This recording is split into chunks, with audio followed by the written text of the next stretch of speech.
Olá, eu estou aqui para falar para vocês hoje sobre a parte de voz, de comunicação verbal, mas principalmente por voz.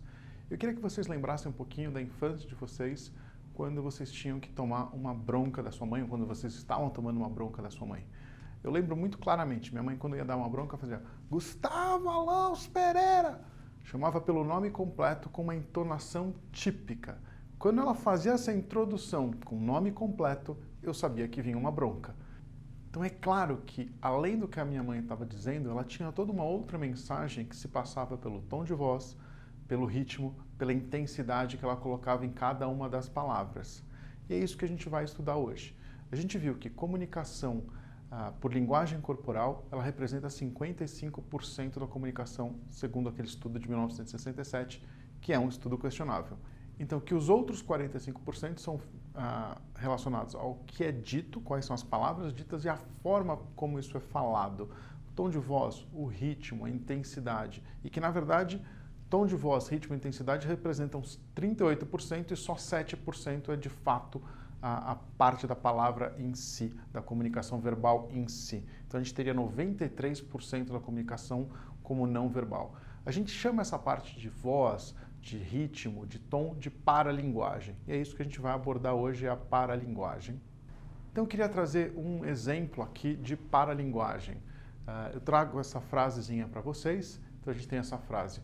O senhor tem um tumor benigno no nariz que pode ser curado com cirurgia. Prestem atenção, se eu mudar a entonação de algumas palavras, mudar o ritmo, eu posso mudar o sentido dessa frase. Eu posso realçar partes dessa frase que eu acho mais importante.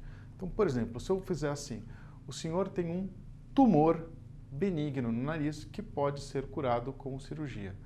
Realçando tumor, essa frase passa a ter um aspecto para o paciente um pouco mais negativo. Eu posso, por exemplo, realçar uma outra palavra, tornar a mensagem dessa frase diferente. O senhor tem um tumor benigno no nariz que pode ser curado com cirurgia. Muda completamente. Se eu realço o tumor, eu tenho uma mensagem. Se eu realço benigno, eu tenho outra mensagem. Para o paciente, talvez para um médico isso não faça tanta diferença, mas para o paciente isso faz muita diferença. E eu posso ainda realçar uma outra mensagem. Então, o senhor tem um tumor benigno no nariz que pode ser curado com cirurgia. Realçando curado, você já mostra que não importa que ele tenha um tumor, mas eu posso tratar isso de forma diferente. Então, a entonação e o momento que você realça essas palavras, elas podem mudar o sentido da frase ou trazer novos sentidos para a frase. Quando a gente está falando de aula online, eu não tenho um aluno na minha frente que pode me fazer perguntas. Então eu tenho que tentar passar essa mensagem de forma mais clara e precisa possível.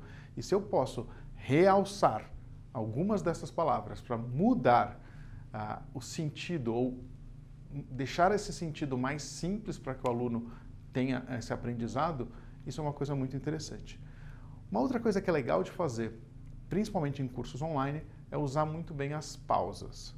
A pausa, ela permite que o aluno tenha tempo de entender aquilo que você está falando e de fazer aquele processamento para criar memória de longo prazo. Então, sempre que eu coloco uma pausa, primeiro, eu reforço aquela ideia, eu trago mais atenção para aquela ideia e eu dou tempo para o aluno digerir melhor essa nova informação que eu trouxe. Eu queria trazer um exemplo aqui de pausas que, na minha opinião, talvez um dos maiores oradores que existem, que é o Obama, ele usa muito pausa nos discursos dele. Vamos dar uma olhadinha nesse exemplo. We want our children to live in America that isn't burdened by debt, that isn't weakened by inequality, that isn't threatened by the destructive power of a warming planet. O Obama talvez ele seja o melhor exemplo de uso de pausas. Ele faz essas pausas de forma muito dramática. Mas você percebe como que quando ele faz a pausa, você tem um conteúdo mais pesado, né? Mais dramático, assim. Então ele reforça a mensagem que ele quer passar. É muito interessante o uso de pausas quando a gente está fazendo essas aulas online.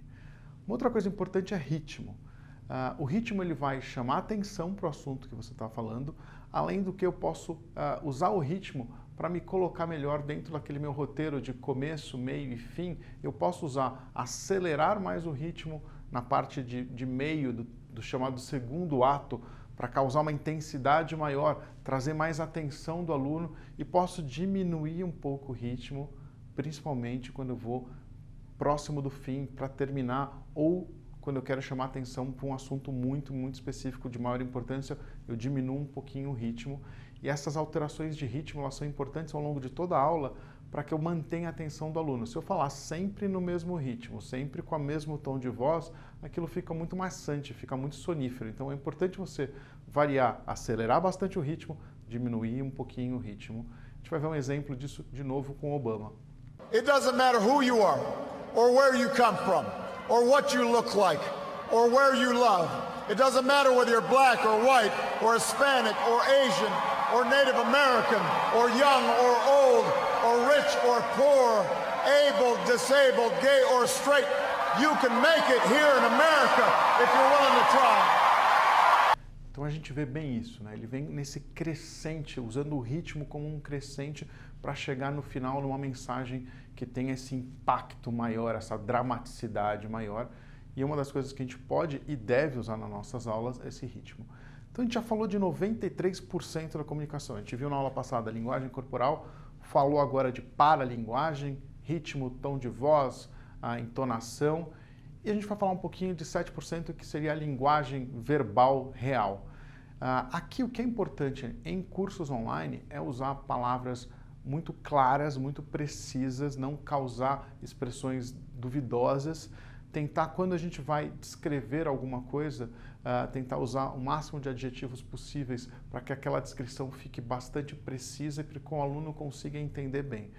Online eu tenho uma grande facilidade que eu posso descrever uma doença, uma cirurgia, uma técnica cirúrgica, ao mesmo tempo que eu estou exibindo as imagens daquele procedimento, daquela doença. Então, essa minha fala, ela complementa uma imagem visual, que nem sempre numa aula presencial eu consigo. Talvez essa parte de descrição precisa, de escolha exata das palavras, seja até mais importante numa aula presencial do que uma aula online, que eu tenho esse recurso visual. Mas o importante aqui é sempre escolher palavras que não deixem dúvida e lembrar, claro, como a gente viu na aula de roteiro, que a mensagem deve ser uma mensagem que faça sentido para aquela persona que eu escolhi, para aquele aluno em especial. Então, sempre dentro daquele roteiro que a gente escolheu, uma mensagem para um aluno e escolher as palavras mais adequadas para passar essa mensagem de forma mais clara e objetiva. Então, a gente viu comunicação verbal, comunicação não verbal, como a gente pode mexer tanto na parte de linguagem corporal quanto nessa parte de paralinguagem para reforçar essa mensagem. E na próxima aula a gente vai falar um pouquinho sobre a apresentação de PowerPoint, como usar o PowerPoint, como usar o Prezi, como usar recursos visuais na nossa aula online para, de novo, reforçar essa mensagem. De lição de casa, novamente, uma palestra do TED. Essa é uma palestra muito legal, mas ela é mais legal ainda se vocês fizerem como eu recomendo. Comecem assistindo essa palestra sem som. Assistam somente a parte de linguagem corporal. Não liguem o som, né, dessa palestra. Ela é uma palestra curta, por volta de 9 minutos. Não precisa assistir ela inteira sem som, mas assista um pouco dessa palestra sem som, depois volte e ligue o som e assista de novo. E aí vocês vão perceber como o palestrante ele usa bem a linguagem corporal, ele usa bem essa parte de entonação verbal e qual é a mensagem final que ele passa. Essa é uma palestra que eu acho que é fundamental para todo mundo que tem que dar aula online, dar aula presencial, para a gente entender como a gente pode melhorar essa passagem de informação. Então, primeiro sem som, depois com som. Boa lição de casa para vocês e vejo vocês na próxima aula falando sobre apresentação em PowerPoint. Até lá!